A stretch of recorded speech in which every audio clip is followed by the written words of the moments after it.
The 17 News at Sunrise podcast is brought to you by Clinica Sierra Vista. Welcome back to the 17 News at Sunrise podcast, where we share your news on your schedule. Working in the spirit of the Golden Empire, this is 17 News at Sunrise. Good morning here at 5 a.m. Thanks for waking up with us. I'm Maddie Jansen alongside Alex Fisher. And we begin this morning in our 17 follow-up file. Last month, we reported on the massacre of 6 family members in the Tulare County town of Goshen. Right away, law enforcement suspected it was tied to cartels and gangs. And now, an ongoing crackdown dubbed Operation Nightmare has netted new arrests and the likely motive for the killings. News Nation's Nancy Liu reports. Illegal drug running and illegal firearms coming across into the Central Valley, infiltrating the entire Central Valley. We are able to identify future locations in different counties throughout California. Tulare County Sheriff Mike Boudreau is indicating even more arrests to come. It's been a month and a half since the massacre of 6 people at a compound in Goshen, where security cameras captured footage of the gunman and some of the victims. Hurry, please. Let's turn back. Let's turn back. 2 people were able to hide and survive, but in one clip, a teenage mother seen tossing her baby over a fence and then climbing over herself before both were executed in the street. Also killed a grandmother and 3 men. After arresting the suspected killers earlier this month, the Sheriff's Department says Operation Nightmare has now led to 26 additional arrests. New searches of dozens of prison cells and homes netted firearms, ammunition, drugs, and parts for illegal weapons, a suspected operation to make and sell untraceable firearms. According to the Sheriff's Department, 2 of the victims killed in January were Sereno gang members, and the 2 suspected killers are in the rival Norteño gang. But a decades-old turf war goes on, along with the crackdown by law enforcement. We were happy to get the primary 2 suspects in custody for the slaying of those people. But this goes deeper than that. This goes into our prison system. This goes into different levels of drug trafficking organizations up and down the Central Valley of California. That was Nancy Liu reporting.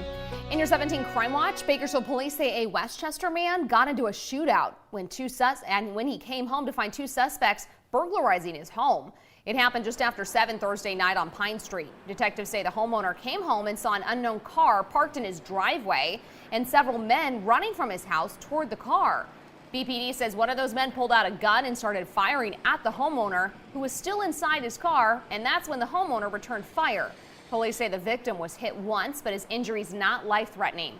One suspect, 43-year-old Melvin Carter, was later found at a local hospital with a gunshot wound. Another, 36-year-old Frederick Minoy III, was taken into custody and is scheduled to be arraigned in court later today. Education news now, and 17 News has learned that a tentative agreement has been reached between the Bakersfield City School District and the union representing its teachers. According to Steve Comstock, president of the Bakersfield Elementary Teachers Association, the tentative agreement was reached Friday night. Beta represents around 1,700 members, mostly teachers. Under the agreement, teachers will get an 8.5% pay raise, with other benefits to be announced later. Teachers and other Beta members will vote over the next 2 days on ratifying the agreement. It requires a simple majority to pass. This will be a 3-year contract.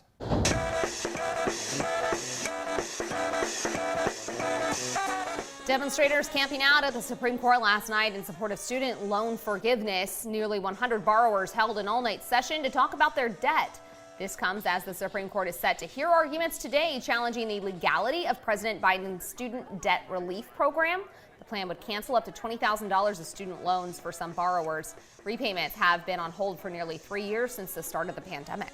Making news around the nation, many top names in the Republican Party are skipping this week's Conservative Political Action Conference, including Bakersfield Congressman and House Speaker Kevin McCarthy.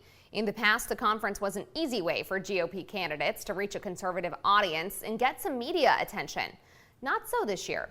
NBC News is reporting among those skipping out are Florida Governor Ron DeSantis, former Vice President Mike Pence, Speaker McCarthy, and Senate Minority Leader Mitch McConnell of Kentucky.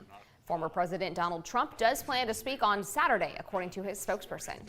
More than 1 million Americans have died during the COVID-19 pandemic, which started more than 3 years ago. U.S. intelligence now are still searching for answers, but the U.S. Energy Department says the coronavirus most likely started from an accidental lab leak in China. NBC's Bree Jackson is in Washington this morning with more.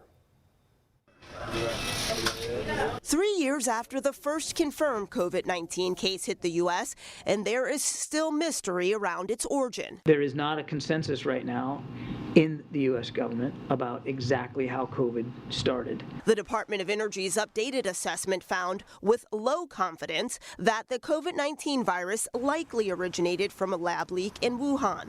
The FBI similarly concluded that with moderate confidence. But 4 other agencies maintain that the virus was most likely spread naturally. Another 2 remain undecided. Lawmakers want definitive answers. We got to follow the facts. But on the bigger issue, it's the question of, frankly, the lack of transparency from the Communist Party of China's leadership. We need a 9/11 style investigation, a bipartisan investigation. Some Republicans blasted the recent development, saying they were criticized for raising concerns. We were completely shut down, called conspiracy theorists, and had our reputations tacked and savaged. Both parties are pressing China to be more honest about its role. China needs to be held accountable. China fired back, telling the U.S. to stop politicizing the origins of COVID. This comes amid rising tensions between the two countries. The Biden administration warning of consequences if China provides Russia with lethal aid for the war in Ukraine. A special House committee dedicated to countering China will hold a rare evening hearing tonight. In Washington, Bree Jackson, NBC News. Severe weather is hitting the country from the West Coast to the Midwest. California continues to recover from days of heavy rain and snow, while the heartland was hit with powerful storms, leaving large patches of damage. And here's a live look out of Vermont. You can see they're dealing with weather as well. We've got the latest from NBC's Morgan Chesky. Oklahoma facing a mangled mess. Homes shredded and cars tossed from terrifying tornadoes striking overnight. There's possibly a tornado going over us right now. The storm spawning 9 reported twisters, slamming the southern plains with devastating winds, drenching rain and hail. Hello? Everybody okay? You in there? The city of Norman, Oklahoma suffering a direct hit. My house is destroyed. My property, as you can see, is destroyed. Can you salvage anything? I'm not sure. But Dinah Corhummel worried less about her home than her barn full of beloved horses when the storm ripped the roof right off.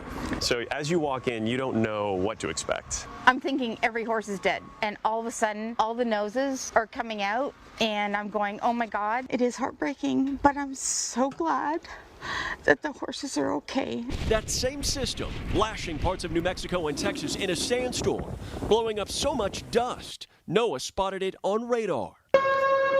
Now, as the storm churns east, a new tornado threat. At least 4 reported twisters touching down in Illinois, as 42 million people face winter alerts from the Great Lakes to the Northeast. New York City prepping for what could be their biggest snowfall all year. On the West Coast, where millions were battered by record snow and rain, another round is now soaking the Golden State. Outside Los Angeles, saturated hillsides giving way. Scariest part is the people that live up there, and just thinking about how much more rain could come. Coast-to-coast extremes wreaking havoc as millions hunker down. Scott Adams, he's the creator of the comic strip Dilbert, has been dropped from hundreds of publications following a racist rant on YouTube. And yesterday, the Bakersfield Californian followed suit. On his live stream show, Adams repeatedly referred to people who are black as members of a hate group. Adams referencing a recent poll where a majority of black Americans surveyed disagreed with the statement, "It is okay to be white." The 65-year-old has been no stranger to controversy. Months ago, the San Francisco Chronicle stopped carrying Dilbert after his work made fun of reparations for African Americans. The 17 News at Sunrise podcast is a production of KGET and Nexstar Media Group. For more on all of the headlines in today's show, head to kget.com.